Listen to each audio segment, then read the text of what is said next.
Kohei Jinno was evicted from his family home so the 1964 Tokyo Olympic Stadium could be built.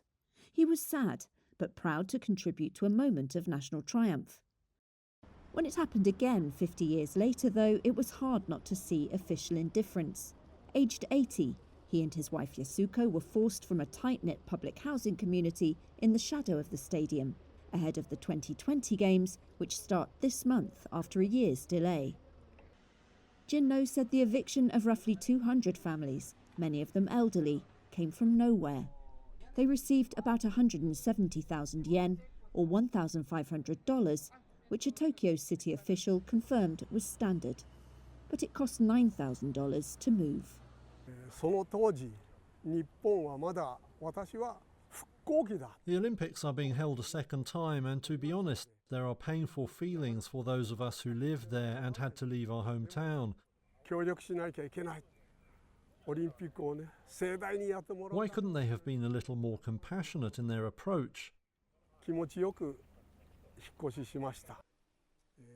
Jinno's first family home burned down in World War II, so they moved just down the street, where he ran a tobacconist's shop. After their eviction for the 64 Games, he washed cars to make ends meet, and the couple lived in one tiny room with their 2 children. But in 1965, they were able to move back to the neighbourhood and reopen the tobacco shop, demolished after this footage was taken. There they stayed. Eviction again in 2016 was hard, he says, especially on Yasuko, who became lonely and depressed. She died in 2018. Now living with his son in western Tokyo, Jinno visits the old neighbourhood every few months. ここで生まれたんだな、育ったんだな。あの草木。 I was born here, I grew up here. なと思いながら、神宮外苑の。 When I look at the trees on Jingu-gaen, which haven't changed at all, I am filled with nostalgia and sadness at the same time. 寂しいような気持ちも溢れてきます。